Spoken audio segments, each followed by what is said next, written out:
Bonjour! I don't speak French. Hello. We're back, DIY girls. I did a bit of a write-up here to kind of let you know a bit about me, a bit of a personal side of me. It's a little bit later in the evening. Coffee gets a bit strong this time of day. I need to change cups. So I wrote it all down. I didn't want to miss anything important. There will be a few of these because I can't tell you everything right now. My handy dandy cup. Oh, see, that one is backwards. Did we write that different last time? No. Okay, so here we go. My name is Sheryl.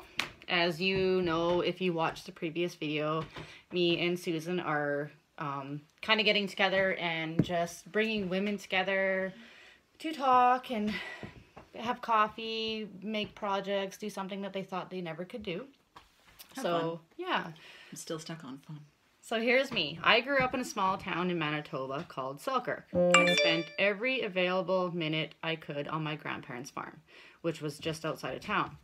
My grandfather taught me about the livestock, grain crops, and hay. He also taught me that grasshoppers were a good, inexpensive source of protein for the chickens. No idea how itchy that was. Therefore, grasshopper duty was always my job. My grandmother taught me how to bake, cook, and be kind to others. You couldn't come over for supper without having seconds. In fact, it didn't matter what time of day it was. If you stopped by, she would try to feed you. My mother was a crafter with a love for flowers, always painting, creating, sewing, or planting something. A lot of our clothes growing up were made by her. Bright fluorescent, by the way. That was the fad back then. Gotta love the 90s. Oh, yeah.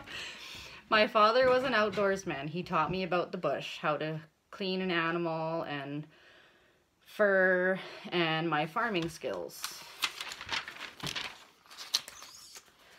These are the people that have made me who I am today. My husband and I, along with our three children, farm just west of Innisfil, Alberta.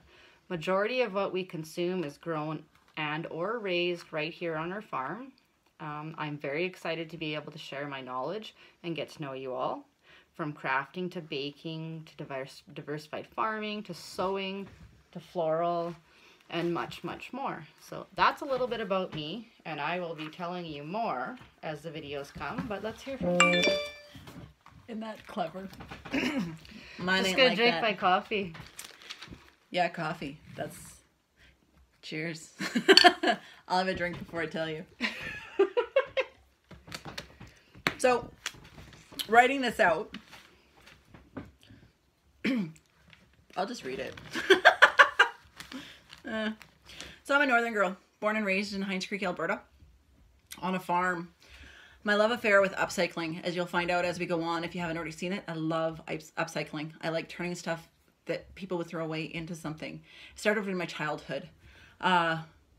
We never bought anything. We were poor. And I mean, lots of people in that time were. Nothing wrong with that. It makes it creative. It really does. It really, really helped me with my creative side.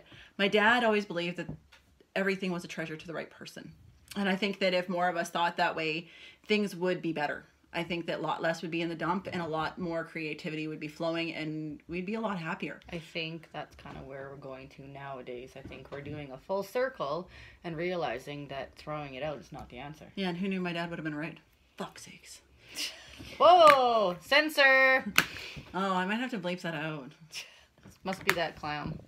Yeah. You know, seafood.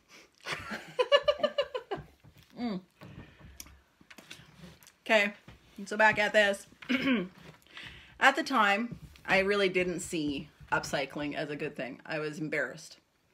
There's lots of things growing up that as a teenager you're embarrassed that your parents do, or you're embarrassed because you're poor, or you're embarrassed because you don't have the name brand, whatever. We had name brand nothing. If it didn't come from the church basement, we didn't get it. we couldn't afford it. But that's okay. Was it fluorescent like mine? No. Okay. But I did have a zoot suit pantsuit. Ever hear of that? No. I had to look that shit up. My dad was old. He did. He said to girl, You ain't going out in that zoot suit. And I remember looking at him, what the hell's a zoot suit? Is that like a onesie? It's stove type pants, meaning that, you know, like the bell bottoms where they're tight on top and loose on the bottom. Zoot suit. Yeah. I swear to God. Because in the church basement, you don't got fluorescent. That shit was new. Yeah. Yeah. Seriously. So one day I'm really going to hope that with the videos, I will for sure take you on a tour of my home and my acreage here. And it's really on my to-do list to take you on a tour of my parents' farm so you can really get good insight of what my dad was all about. There is nobody like him. He's gone now, but pretty impressive man. We had... Look what he left behind. This is an amazing woman right here. Yeah. She works my ab muscles every day. Yeah, right? So on our farm, we had everything from rabbits to horses. Like I said, we were self-sufficient. We did everything ourselves. My mom taught me everything from making flour to buns. She recently had told me in a discussion since Dad passed away, she lived with us for a year after he passed away, that I was the only one she could teach to cook. And that's because I cook like her, pinches and handfuls, the same way that I live life. If I had to pick an influence in my life, there's really too many. With the way life goes, you just meet a lot of people. And each one touches you in a way that you wouldn't expect. Life's funny just when you think that you've learned everything that you think you can know, or you've got your perfect friends picked out, or life is just going the way that you think it's going to go, everything changes. In the words of this beautiful lady right here, if you look at any of her posts, she says, you can't be a tree. And my add-on to that is, unless you're a runner chute. Those SOBs, they're everywhere, and you can't get rid of them. So, my life is full of lessons, meaning I failed a lot. My daughters are grown. I'm a bubby. That's right. I'm a grandma. Okay, would you even guess that? Look at that. Fuck no. Another censor. Oops.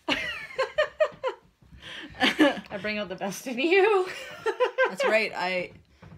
Actually, she does. It's valid. All these bad words. Hey, only if you take them that way. Helping her express her vocabulary. We could come up with an acronym for that. Just, put that out there. And the words of Forrest Gump, who is by far my favorite movie. Life is like a box of chocolates. You never know what you're going to get. Well, my story up till now, I figure I've had a lot of crappy chocolates. So, it's about time I start getting some good ones. That's my stories for now. There's way too much to put in there. And we're already like 8 minutes. That's why we're going to make another video. But at least with our videos, they're real. They're not rehearsed. This is probably the first and last time you're ever going to get something written, because this is dear to the heart. So take it for what it's worth. Nice to meet you. My name's Sheryl. I'm still Susan. I'm still here. And it's backwards. And we will be continued. Ciao for now.